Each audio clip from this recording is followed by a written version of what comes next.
What do you think you're most proud of to date? I think my immediate answer is just that I got to where I am, that I'm here today, basically. And that can be as simple as that sometimes, because it's really easy to focus on the things that you haven't done, the time that I feel like I wasted by kind of being stuck in my mental health kind of journey. But I feel like I needed that to get to where I am. I wouldn't be the person I am today.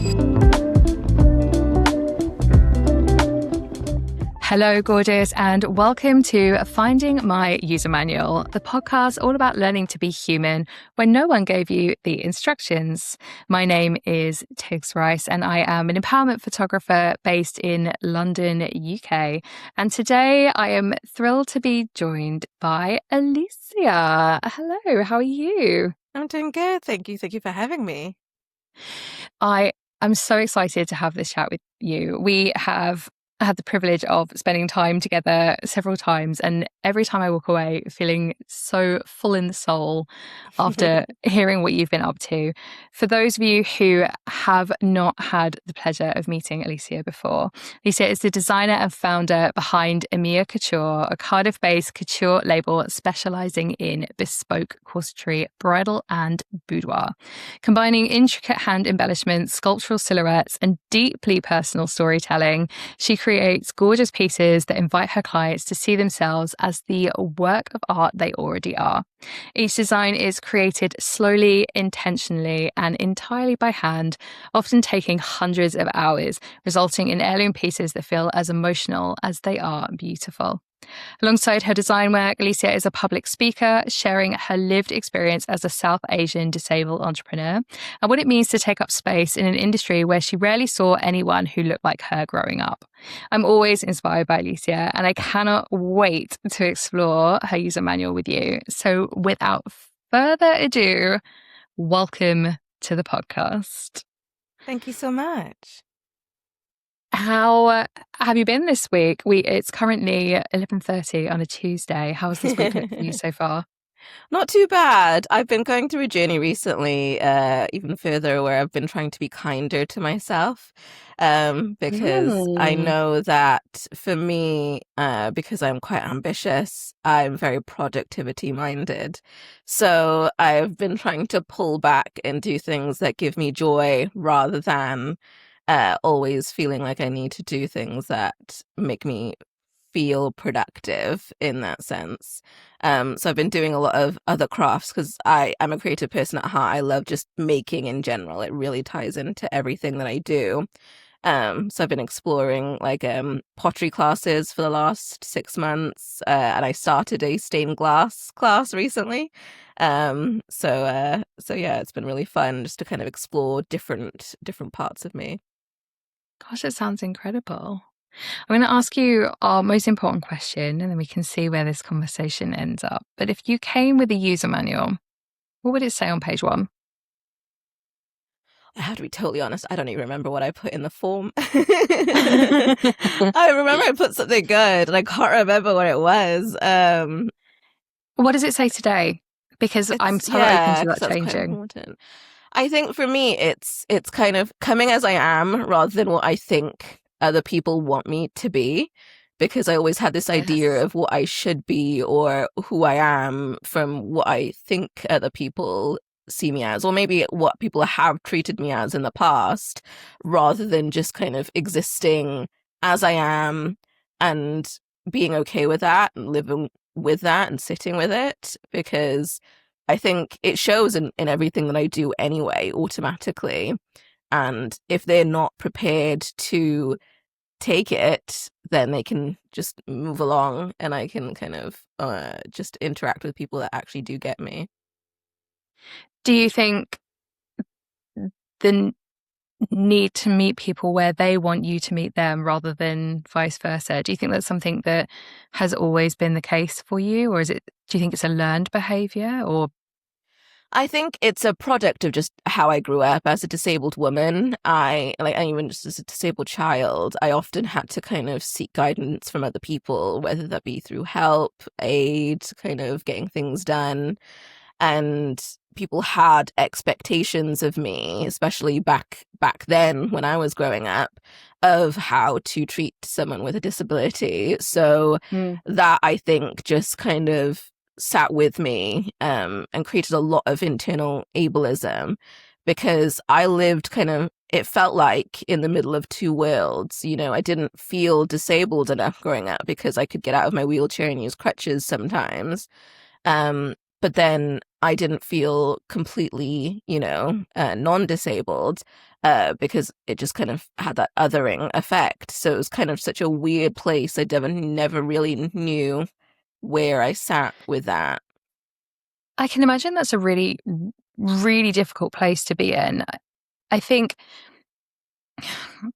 I can only speak about this from my perspective, but having been recently diagnosed with both ADHD and autism, which both are considered disabilities, they are registered disabilities. Yes. And as someone who has worked so hard to make my business and everything around me as inclusive as possible, I think even at present day, there is still some internalized stigma that I'm having to work through of, well, but to the average outside person, I don't look, and I'm saying that with quotation marks, look disabled, because it is an invisible one. To have a very obvious wheelchair with you, but then also have that ability to also, still have that get up feeling. when you can, which obviously may change on a daily basis as well. I can imagine that there is a lot of comments, confusion around that made you really question how you were showing up as well. And that would have been a very hard place to be. Yes, because it was so dynamic as well, and it was very hard to understand for some people. A lot of people thought I had learning difficulties just because of the wheelchair. They thought I had things that I didn't. And there's nothing wrong with that, but it's just the assumptions, really, that I really didn't like. And sometimes the more you hear it, the more you do internalize it. And for a while, what I say is I thrived off of spite. So if people said I couldn't do something, then I was going to do it anyway, but that can be quite exhausting after a while. So I think after kind of university and kind of really trying to push, because I'm in an industry that's very competitive, the fashion and theatre industry is very competitive, very fast paced, and it's not built for someone like me. So trying to find my space in that world, at first I tried to fight through it, and then I just got tired and burnt out and didn't really know what to do next. And that's when it really kind of challenged my productivity mindset, because I wasn't doing as much as I thought I, again, should. Then I was like, well, who am I? Kind of, what is my worth? And that's kind of when I started to, and it took a while, it's not an automatic journey. The mental health really suffered during that time until I could have found myself. But my brand, Emiah, was my outlet. It was my creative kind of way to explore my thoughts, my kind of imagination. It was a way for me to kind of just focus on something that I loved and be able to just make beautiful things for people, create beautiful images. So it really gave me that outlet. And that's what it started off as. I think a lot of people think I started a lot earlier than I did, because I started Emiah back in, I think, 2014 now, when I was in university still. Yeah. But I didn't really open up to commissions until quite a few years after that. Before then, it was just my expensive hobby. It was just, again, as I said, my outlet to kind of explore my aesthetic and creativities and the things that kind of made me feel happy when everything else felt like it was falling down. I feel like there is also an element, and if anyone out there has seen your work, especially, I mean, all of it, but especially your early work, I feel like you came into the industry with so much talent that people, I think, took one look at it, and I'm recalling the Pearly Beast, as the piece is known, because it is at such a high caliber of quality. It speaks volumes about the skill level that you can bring to your craft. And potentially I'm also guilty of thinking that you have a significantly longer history in the industry than I'm realizing you have today. What was your first work that was out there? Like what were your first pieces, I suppose? So I guess technically my first, so I've been making, as I said, for as long as I can remember, and it kind of focused into corsetry whilst I was in university. We did like a blog. I'm very fortunate that when I was in university, we could kind of like specialize in different areas, which is why I picked my course in Birmingham City Uni. I don't know if the course is still there. Apparently it's not, unfortunately, because I met up with some of the like people that teach there now. But what I liked about it is you could focus on like graphic design, like, you know, like styling, the kind of like usual, like, you know, graduate designer where you'd have graduate fashion week, or you could do kind of bespoke theatre production. So I did fashion design with design for performance. And that's when my love of corsetry kind of started. But thinking back, I actually did make a really basic, it wasn't a corset, it was basically a bodice that was like boned with Ridgeline back in college. It was fuchsia pink, had like black swirls on it. It was, yeah, I wish I had photos of it, but would never show anyone. But my, like, I guess into like my kind of more specific deep dive, we did do a corsetry module, but even then I couldn't quite get the fit that I wanted. I ended up having to pad that out. That was my mushroom corset, where again, I really love surface texture. I really love kind of dimension in my pieces.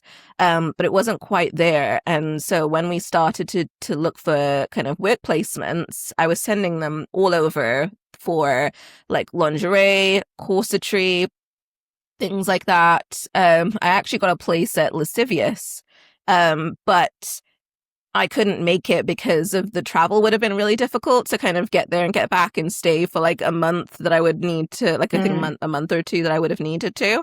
So I tried to look closer to kind of where I was. And that's when I met Jenny. I just kind of sent her an email and she said, yeah, come on to the studio. And we can see what we do. And she just had a really like informal meeting with her. And she really gave me a fast track in corsetry. She is so good at what she does that, so if the mushroom one was my first corset, I technically call the Pearl Beast actually my first corset, even though it wasn't the first one I completed because it took so long because of all the pearls that I stitched on. But it was one of the first, if not the first, multi-paneled corset that I actually made that gave me the silhouette that I wanted. So yeah, I always say I had a bit of a crash course into the industry, and it worked out really well because Jenny's aesthetic was so closely aligned to mine. It really gave me the boost and confidence to kind of keep that going. So for anyone listening who might not be part of the corsetry industry, Jenny, who we're referring to here, is Sparkle Wren, who is just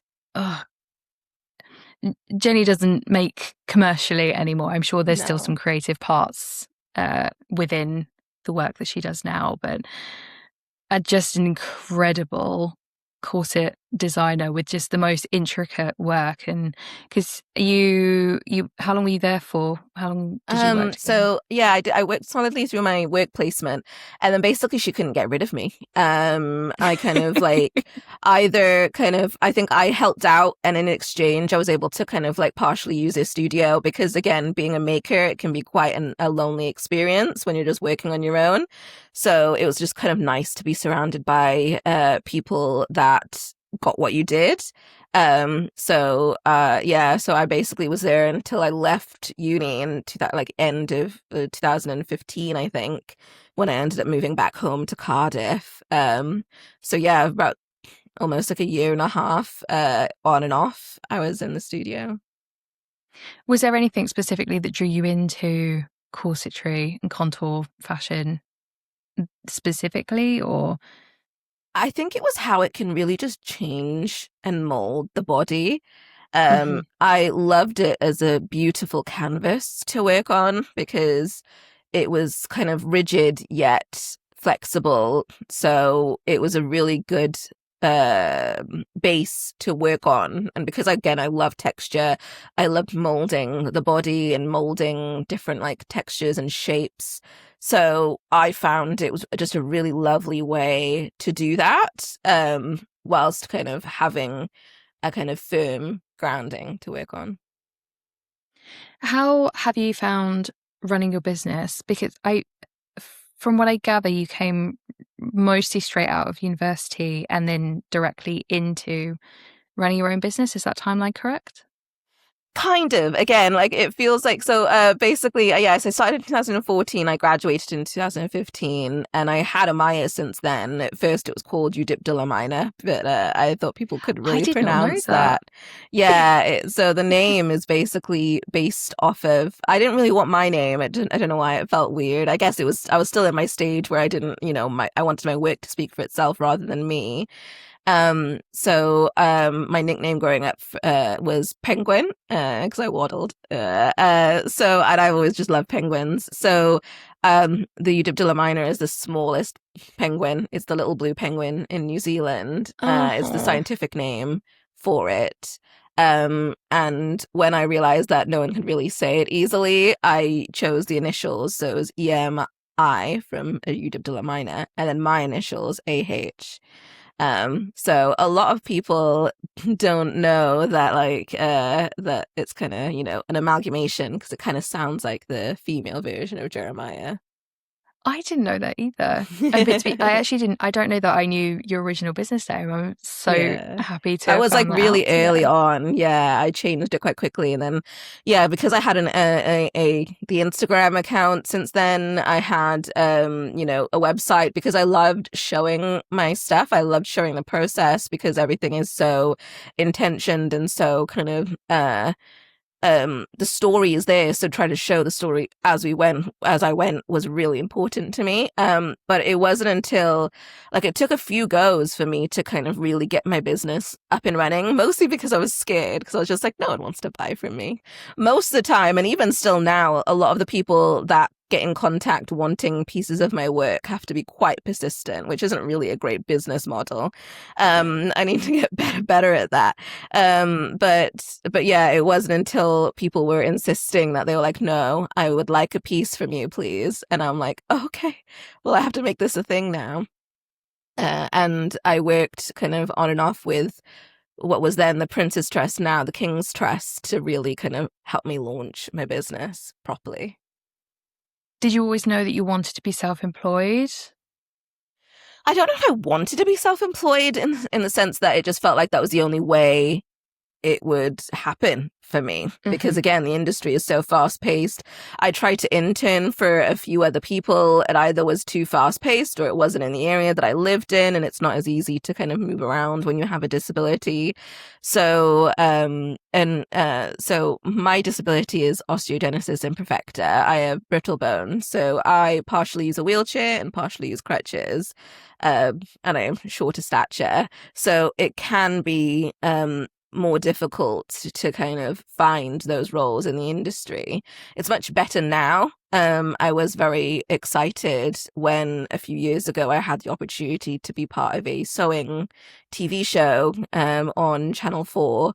It was filmed with the BBC, and it was called The Unique Boutique. I think it might still be on 4D, but basically, it was based in Newport, and we helped people that couldn't find what they needed on the high street by either making clothes for them or adapting the clothes that they already have. And that really spoke to me as a designer, because the reason why I love Bespoke and why I kind of want to champion it is that I know that different people need different things, and that the garments that you see in shops aren't made for people. It's made for an arbitrary human that doesn't always exist. So I like to kind of listen and really kind of make these garments fit people. which is why it's the thing that I predominantly wanted to do. And the show really kind of opened my eyes because, again, because it was very disability led, it did show me that it's possible. It's just finding the kind of companies, producers that want to kind of showcase such a wealth of talent that we have.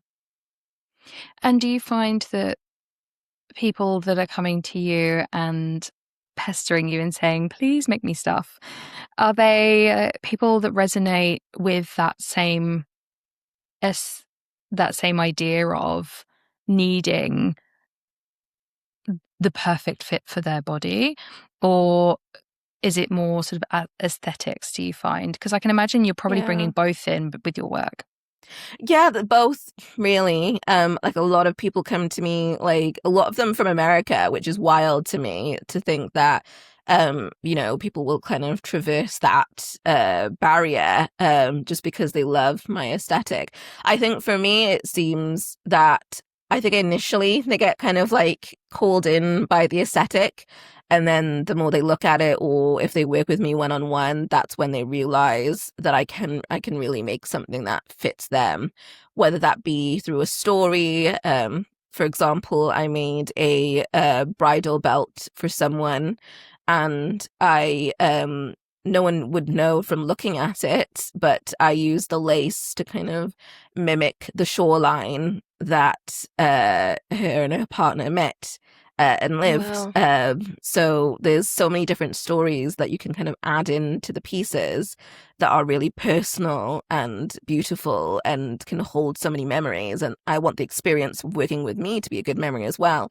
And another client, said that she just really appreciated how I treated fittings, like my goal isn't to judge or to me it doesn't matter what size and what need. What matters to me is just what I know what you need so that I can best accommodate that as best as I can.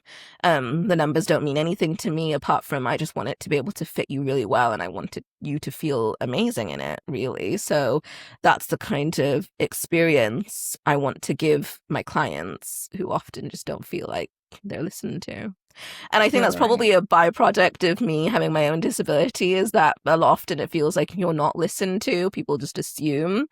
So I think like through my kind of learning kind of and adapting from that place when I was growing up and didn't feel disabled enough to being an adult and being more a part of the disability community, has made me realize that these are just things that I inherently think of, and that can be a really huge benefit to other people.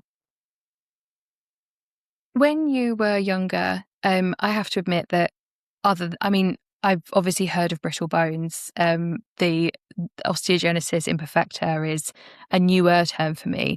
Was it an obvious disability from birth, or is it something that as you grew and developed towards adulthood became more apparent? Like, was this something that there was a certain point in, say, primary or middle school where suddenly everything changed for you, or were we dealing with this from the moment you opened your eyes and screamed loudly?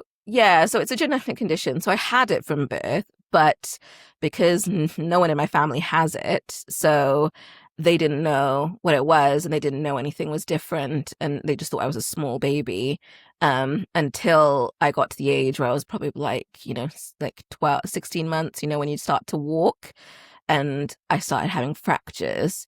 And unfortunately, it's a reoccurring kind of thing where obviously if you have a baby, you have no idea why they're starting to fracture. There can be questions of possible abuse. So it's not something, again, I realized until I was a lot older, because I was a baby when it happened. But I was in foster care for a little while because they didn't know at first. They thought maybe it was my they just didn't know what was happening, and they were trying to protect me. I can see that, but it was very hard, obviously, on my family and my for parents sure. when nothing, they just see that I'm, breaking bones. They don't know what's happening and they're getting blamed for it potentially. Luckily, I was diagnosed, I think, when I was around 2, so it was a few months in foster care until they realized that it's still happening in foster care, that I'm breaking bones. So I broke them a lot more when I was younger, obviously moving around.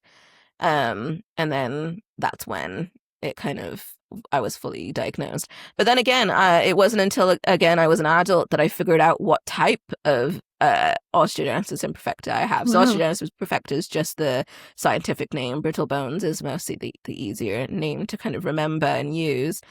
But yeah, there was I guess there was no reason to look at the specifics. They just knew that that's what I had, and they were just trying to move forward the best they could to try and accommodate me.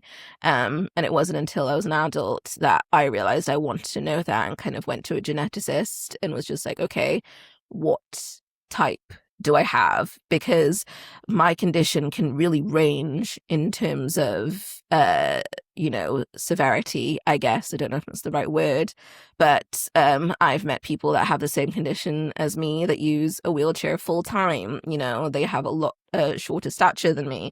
There's people that use just crutches, or can walk freely. And it can really vary, and it kind of also depends on what kind of things that you had growing up. Like I had medications to try and make the bone, so like, again, rudimentary explanation, but so if your bone is kind of on the outside and then you have all the kind of stuff on the inside, because all of it was weak. Yes. It was just because it was weak. The medication I found growing up made the outside a bit thicker, so then hopefully it could hold my bones, give them a bit more strength to work with. Or I have metal rods in my legs to kind of, because a part of my condition is that the bones can bend as well, kind of curve. So it's to kind of keep them stronger, to have metal. So I was kind of call myself a little bit of a bionic woman. I can't really go through metal detectors. But yeah, I had those since I was, I think 5, I think was the first time. And then unfortunately I fell off a swing, I think when I was 10, and broke my leg in several places. So I was in and out of hospital a lot as a child. And I don't remember a lot of it. Probably a lot of it was just because of the experiences that I probably blocked out growing up. Yeah. But I was in and out of hospital a lot. There's a lot of photos of me kind of with different mobility aids, whether that be a Zimmer frame, a wheelchair. And I think that's why art was always my solace. Art and television, to be honest. It's why a few people think I have a slight American accent, and I think that's because I often mimic the people that I'm around, and I think so I watched a lot of American TV growing up, that I kind of picked up a few of the accents. But art was always my outlet, it was something that I could do if I'd broken a bone or a leg or something, and then I could just sit and paint and draw, and it was always such a lovely kind of outlet for me when I couldn't really go outside and run around, really. What was your favorite medium to paint or draw in? Like when you're creating for joy, other than sewing and sparkles, where do you find your joy the most? It really depends on what part of my life I'm at, really. Because at first, obviously, I loved paint. I loved glitter. Loved anything shiny, colourful. That's never changed. And then as I grew up, it kind of focused. I loved oil pastels then in high school, but I loved. At first I was terrified of fashion because, you're sewing with a needle that's coming up and down at you at speed. But I really, found a love for that. That's the one that stuck around the longest as my love. But I also, again, recently, I've really loved pottery, like ceramics, stained glass, especially because fashion is often a very clean medium. You have to be very clean, very tidy. I'm always washing my hands, especially for bridal or wearing gloves. So it was really fun to just, and especially because I turned that hobby into a business, then it kind of takes a little bit of the joy out of it in the sense that it's my job now. So it's harder to kind of sometimes sew for the joy of it. So I was like, right, let's look at other mediums to try and separate myself so I don't feel like I need to be productive all the time. And getting into ceramics has been really helpful because literally, even if it's just 2 hours a week where I just squish mud, and if I make something great, if not, I still found it a really fun experience. I do think many creatives have an outlet for themselves where, especially if one of them is like a primary source of income, there tends to be a secondary one that is, this is purely for me. And is there a specific one that you're like, I will never monetize this. This is only for myself? Oh yeah, like the clay, not monetizing, mostly gift giving, probably the stained glass as well, because I'm treating it that. What I always find funny is that the thing that I love about creativity is that someone's made it. Someone's made it, and you can see their intentional hands. Even if two people made the same thing, they never would have thought to make it in the same order. You'd never have the same fingerprints on it. And that's what I love about art. But at the same time, I'm a perfectionist and I expect everything that I make to feel like a machine has made it. So even I know the logic is skewed on how that makes sense and why I feel like I must live up to this impossible standard, really. And I think that's what really gets in my own way, even just from making for other people, is that I have such a high standard for that. So I purposely told myself and kept repeating to myself that my ceramics and my glass, my stained glass, would not be that way. It's just me having fun, being creative, learning again, because I spent so long on one craft and I really felt like, and because I had an affinity for it, I felt like I needed to push it further, be better. And especially when it feels like you're trying to kind of compensate for other things, the ableism creeps in. It feels like, no, if I'm going to call myself couture, then I must be the highest level ever, and I'm stressing over it, and then it's just not fun anymore. So having these other outlets then hopefully kind of brings down that pressure in terms of my work for Emiah as well, really. You mentioned the word ableism there, which is such a big word that I didn't want to gloss over that one. Yeah. How do you make sure that ableism isn't showing up? Like what do you have in place to protect yourself from that? It's really hard because when you're faced with it day to day on the outside, it's really easy to internalize it. And I think that it can be hard for people to realize that you can have ableism for yourself as a disabled person. But, you are what you hear sometimes and what you surround yourself with. And when the world isn't really prepared for you, it can be really hard. And it's a journey for me. I'm still working on it, where it's something that I try and actively go, is this something that is true, or is this something that I'm telling myself? And it's a really hard one to follow because, I always say I have several different brain monkeys in my head. Most of them evil, telling me, oh, this is, you're an imposter, no one wants this, it's ugly, you're copying someone, and I really have to consciously work on it, which can be really tiring. And it's not a process that's linear. Like sometimes I'm better at it and then I get into a really rough slide of it, and the waves kind of crash over and I just have to try and float along, really. So it's a process to go through. Has there been a specific belief that's been the hardest to let go for you? The biggest kind of trigger, I think, is being a burden. So because of my disability, I've had to rely on other people a lot in different parts of my life. So I try to make myself as a hyper independent as possible. So asking for help can be really hard, and thinking that I'm bothering people can be really difficult. Like that I'm kind of bothering them. Don't ask, it's fine, That's a really big one that I have to really overcome, that I have to kind of be like, no, you don't get if you don't ask. And, if if they say yes and they're not, whatever their thought process is, I'm not in control of that. That's their prerogative to kind of say what they are prepared to do. And that's just through like life in general, whether that be friendships, family, it's always a mix of like fighting against what people expect of me, which sometimes is so little and then sometimes a lot. I don't want to be someone's kind of like inspiration just because I kind of did X, Y, and Z.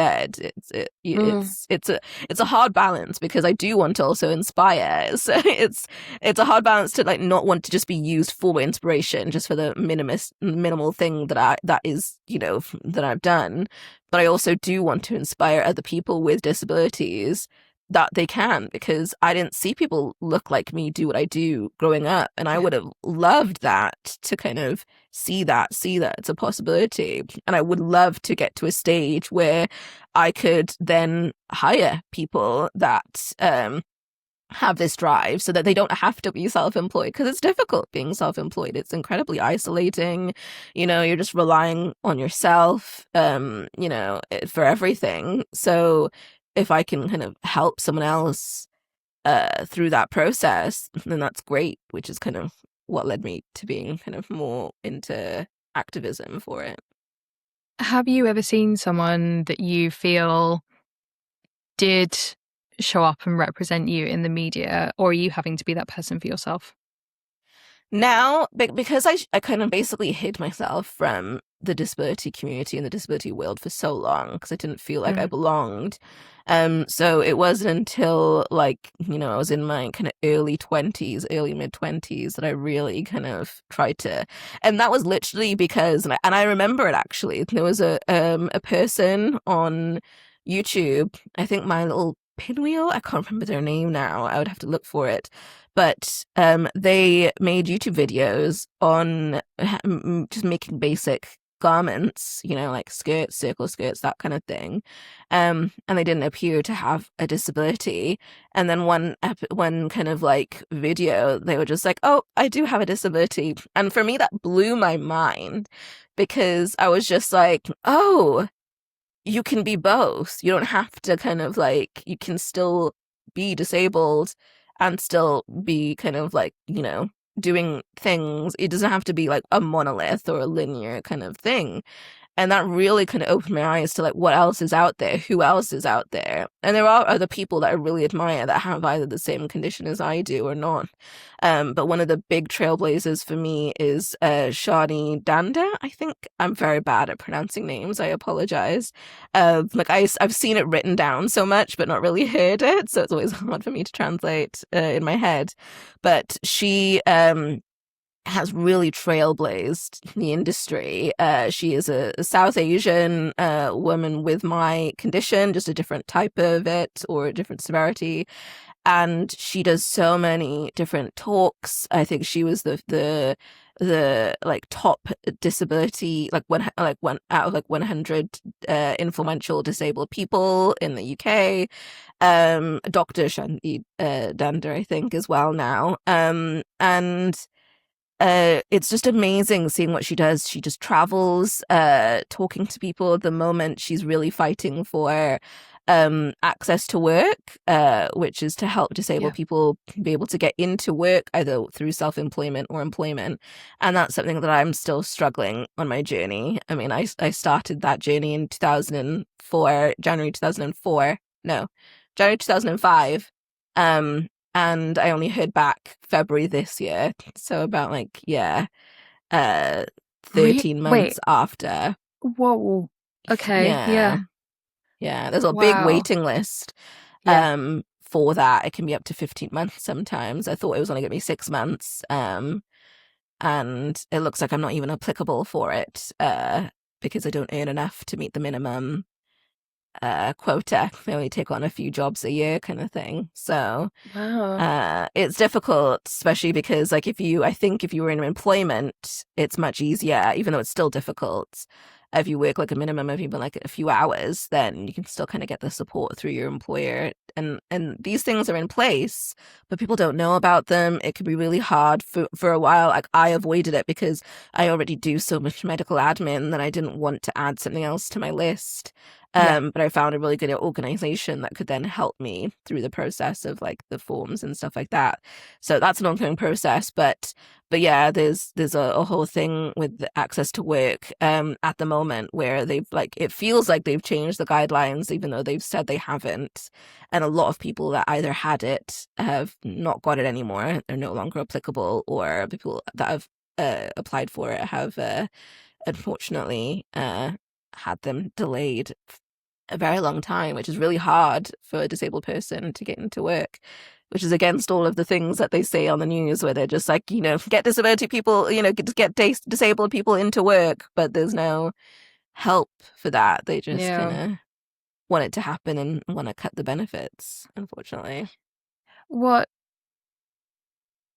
accessibility would be most helpful? Like if you had a magic wand and you could say, hey, these guidelines, if you included this, that would be amazing. Like what truly would make huge difference for you? For me, the big thing, which is what I was looking forward to, was getting an assistant, basically, because at the moment, if I have something that's massive to cut, I either have to like spread it across my living room to kind of, I guess the ultimate would be to get the studio as well, to be able to have a studio with enough space to work in. At the moment, I have my in-home studio, which is what I'm in at the moment, which I love, but I'm very much outgrowing. So instead of having to kind of get help from friends and family members, I could have someone that was just dedicated to kind of helping be the hands that I can't always be, whether that be reaching for things like, because I could be crawling all over the floor with my little knee pads to try and protect my knees as much as possible, but then I'm kind of done the next day. Yeah. Having just an extra hand is just deeply helpful. And for a while, I kind of shunned that as well, because growing up, I had kind of like, assistants. And then I think in high school as well, I had them, but just to kind of get to and from classes, and I was fine in the classes. And then they offered it to, I think the goal was always that again, it's the kind of the running off of spite. The goal when I went to college and university was to not need that, to be like, no, I don't need that. I can do it myself. Because again, it's the hyper independence, because they're just like, no, you can do it anyway. But in uni, they did offer it to me, they offered me that. And I was just like, you know what, if it's free, great, we'll see how it goes. And it was so helpful to kind of have, even just to have someone to talk to for my mental health, because I always say I'm kind of some kind of neurospicy. I don't know what that is. I know I definitely have a lot of anxiety. And so just having someone there to kind of bounce off of, just to kind of have there to remind me to eat, to kind of remind me to kind of do these things is just super helpful. And that would have been the biggest thing that I was looking forward to from access to work, because equipment can be kind of like slowly saved for eventually. But obviously the quicker, the better, being able to have things like a better chair or, a table that goes up and down would be practically helpful. But I think having someone there would be best. Well, it's kind of twofold, isn't it? Because on one hand, yeah, it would help you. But the thing is, if having that help would also, not to boil this down to productivity, but if it would less time recovering, it would literally help you grow your business. Exactly. To an extent that 2 people could become 3 people, or 3 to 4, just by having that, so that the amount of time where you're recuperating from the extra energy you need to expend to do the tasks exactly is recouped. And then in my brain, it makes absolute sense. Yeah, it would. It would make it easier for me to get done. It would be easier for me to focus as well, because again, just focusing can be quite hard mentally, on especially because I wear so many different hats, which is just by my own making as well. So it's not really the best kind of switching from topic to topic, like I guess, or job to job, because I can wear the three hats, isn't it? Like I'm Emiah, the kind of couture seamstress. And that kind of fits in with just the sewing world. I am me, Alycia, who does, now I do a lot of workshops in schools talking about my experiences, or as well giving back to the King's Trust, who really helped me start my business and gave me the confidence when I really had run out of so much confidence by the time I'd gotten to them. And again, it took a few goes to work with the King's Trust. It was third time's the charm, really. I went just after I came out of uni, I was just like, yes, this is what I'm going to do. I did the course and then promptly ran away scared. The second time I was thinking, maybe I can do it alongside part-time work. Maybe I can get into an office job. And I did a shadowing kind of gig in HMRC, and I thought maybe I can do that. It really helped demystify the tax process as well. But I was like, maybe I can do that during the day and then kind of do my business on the side after that.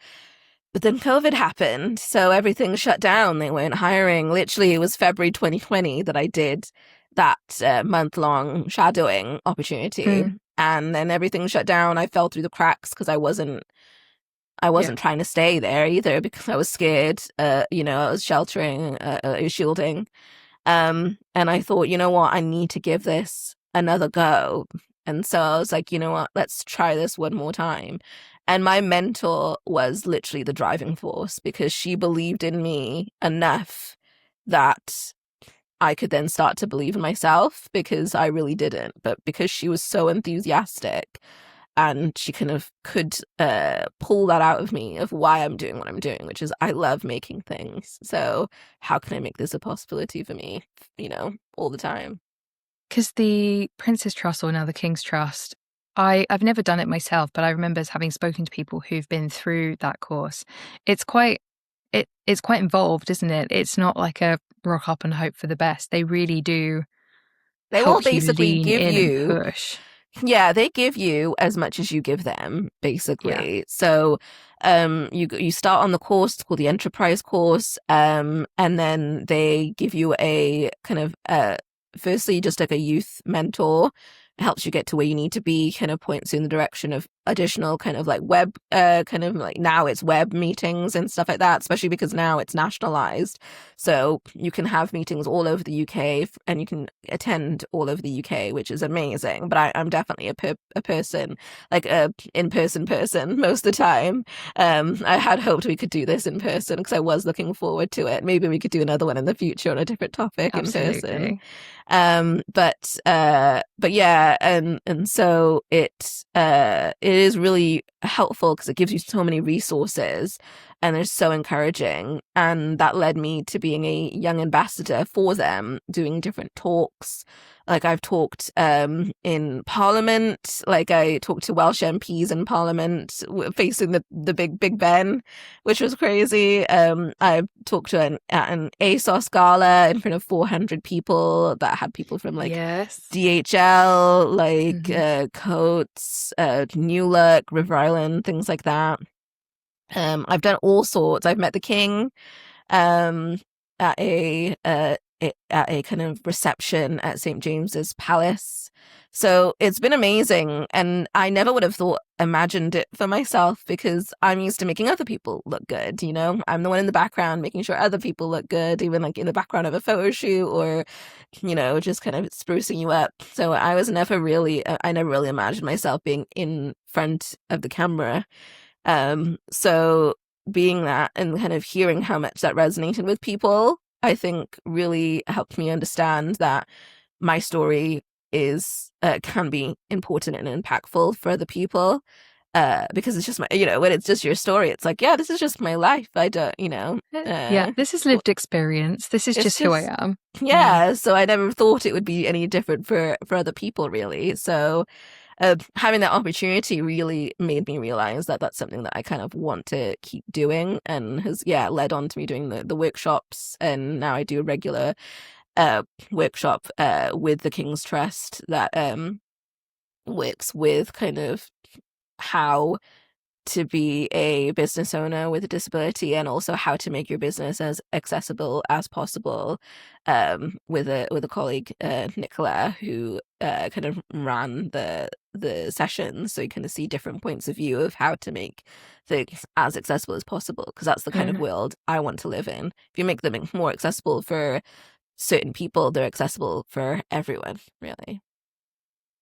For anyone who might be listening to this and maybe inspired and say, you know what, maybe I need to look into my business, see what I can do to make it more accessible. Like, what are some of the things that the average business might be able to do to just make small changes that make the world of difference today? Yeah, so one of the important things, again, that we do in the workshop is that there are so many low cost and low kind of free options to make your business more accessible.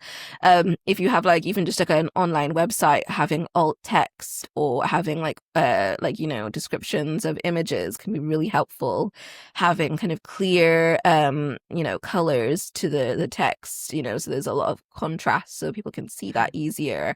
So it's not just like in front of like an image. If I put photos and then text over it, I make sure to kind of like really kind of put like a transparent box over it to really like try and push it down a bit so it's really easy to read. Things like even on social media, to when you do hashtags, to capitalize each word so it's easier to read what is said. Again, there's an alt text version on that, not on Reels, unfortunately. I'm hoping that comes in. But on most, they have that option so that people can kind of see it. And to be honest, again, these things are really helpful, but also it's much better for your SEO to be found, because a lot of these words then can be pinged in search engines. So there's always like a benefit to the majority. It's like a version of the curb effect. I'm not sure if you've heard of that, where the cut curb effect, where disabled people, protested and wanted cut curbs so that they could get up, pavements. And they finally got it, but so many people benefited from that, whether that be prams, older people that can't always step up really high, luggage, wheeled luggage. It's not just, disabled people that benefit from them. Things like electric toothbrushes or disability aids, and now every day subtitles. These things started out being there to help, and now everyone can benefit from them. Things like even just having signs, or if you have an in-person kind of like premises, having things on your website that say what you have, but actually being factual about it. Don't because I feel like it's even worse if you rock up and your website says, oh, we're disability friendly, and we step free access, and there's a step, being just realistic on what you have, because you can't always control the buildings that you're in and things like that, but being truthful about it and saying, oh, there's a step, but there might be a button to ring to be able to use a ramp, like a transferable ramp.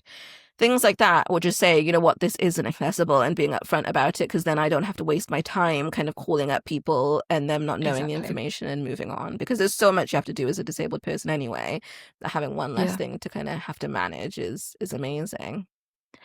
It literally can be as simple as, for example, when I've done my boudoir makeover days, just saying, this is the venue, this is how many steps, this is, how wide is the door? Are there handrails? Is there a different, yes. Is there a different space, entrance?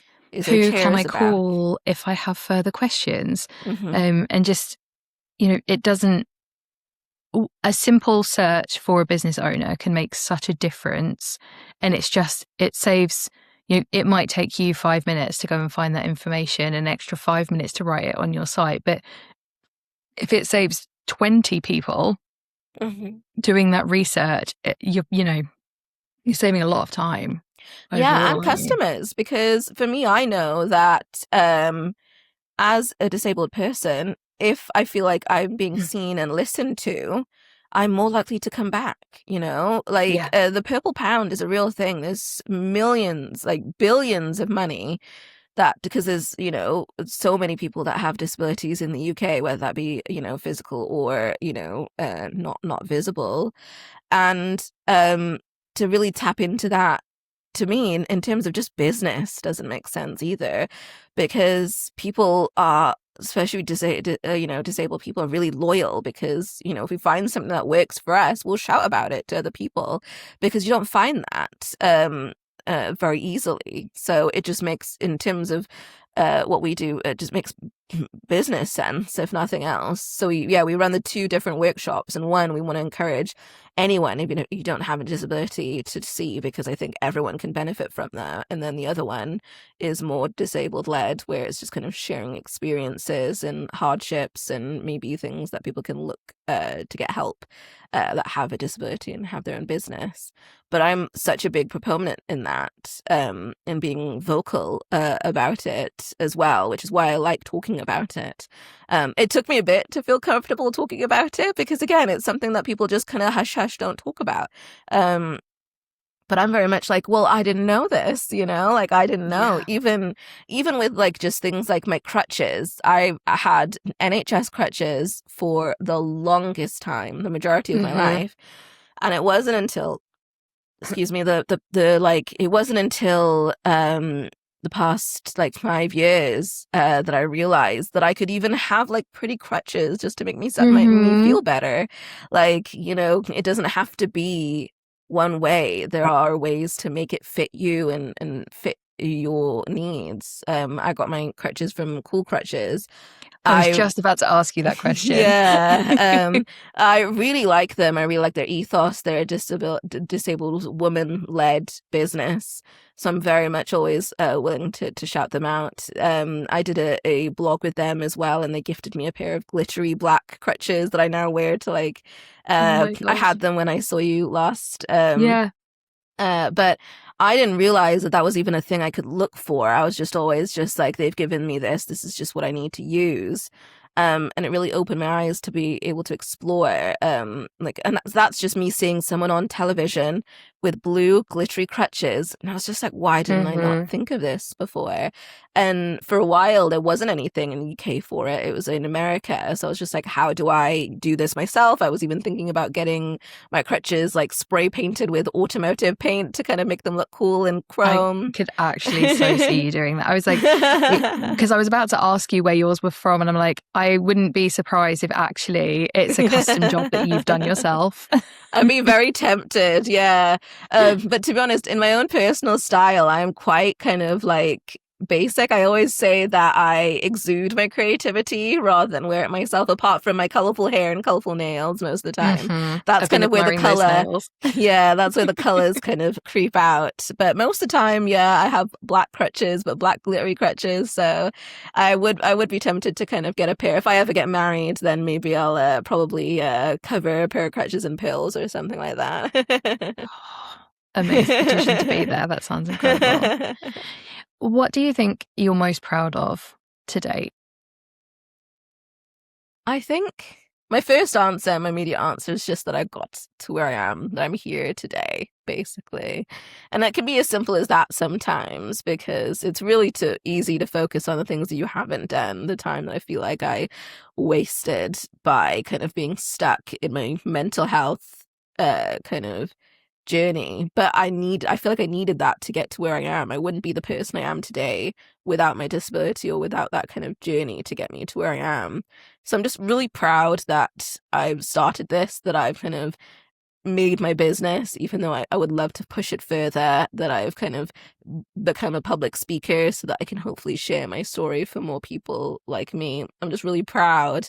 And also I'm really proud that I'm also kind of in some ways stepping back to listen to myself, because that's going to hopefully provide longevity to me continuing to grow and continuing to kind of rise, is me taking time for myself as well now, rather than kind of steamrolling ahead and kind of burning myself out. I absolutely love that your first answer to that was an immediate, I'm just proud of me for being me and getting here.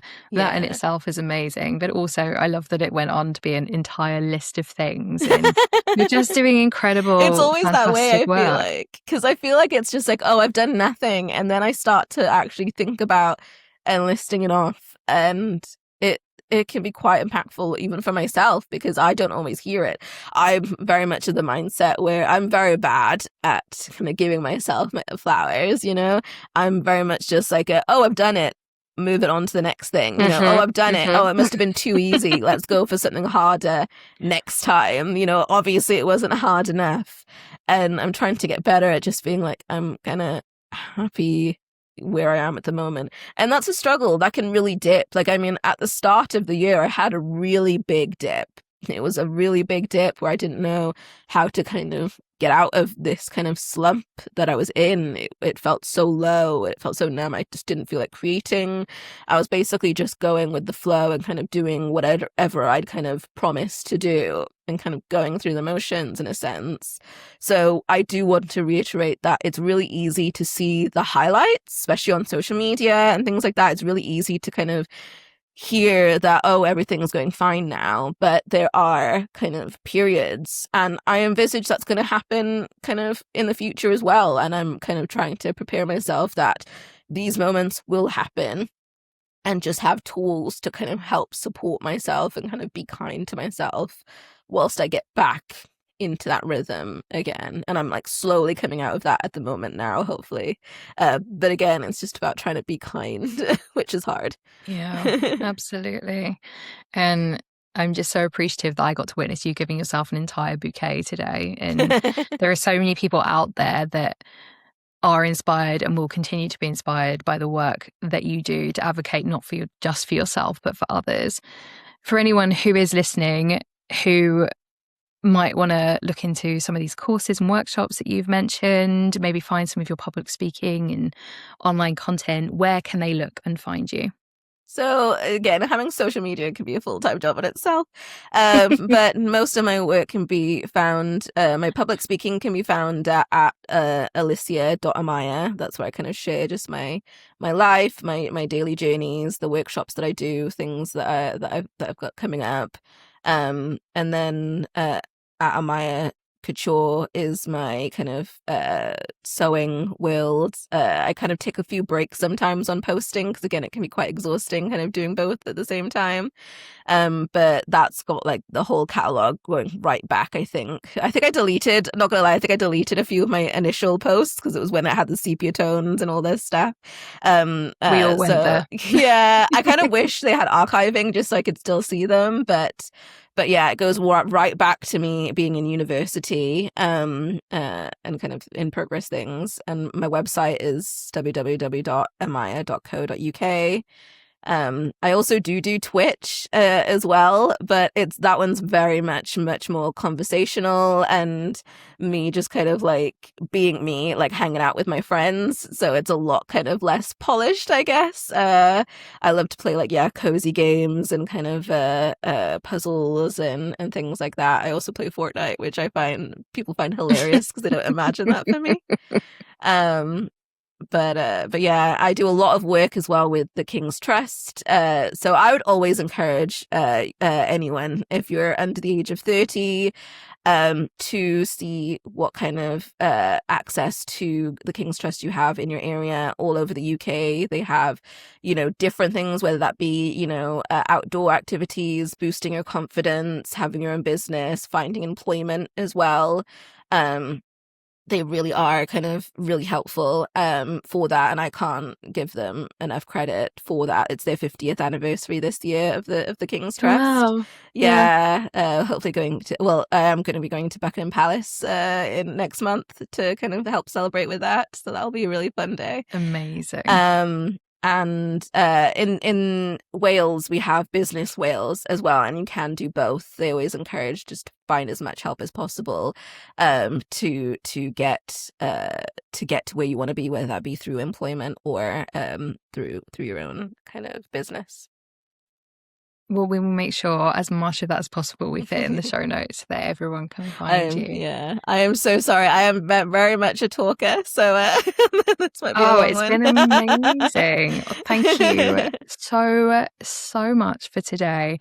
And if anyone has been watching or listening at home and has been inspired by anything that has been said on this podcast, please feel free to reach out, like, comment, share, send us messages, do whatever you need to do to reach us. We are both chronically online people, and so I'm sure you will find a way to reach us. I will be back next week with another episode, but Alycia, thank you so much for sharing so generously your knowledge, and I just appreciate you. Cannot wait to hang out in person, and we absolutely should do Thank another you so one in much person. for having me. I would love to do another one in person. I still do, and I'm saying this here, I still do need to book a boudoir shoot with you, a self-empowerment shoot with you, because I know I'm really bad at that, and we've been talking about it for a while, but I know that I think it'd be so beneficial for me. And I just love you. I love the work that you do, and I love how you make people feel when you work with them. Thank you. The feeling is so mutual, and you better believe that I'm going to be clipping this and dropping this into your messages on a periodic basis to remind you. Well, that's it from us. I will be back next week with another episode. But until then, just remember, you're not broken. You're just finding your user manual.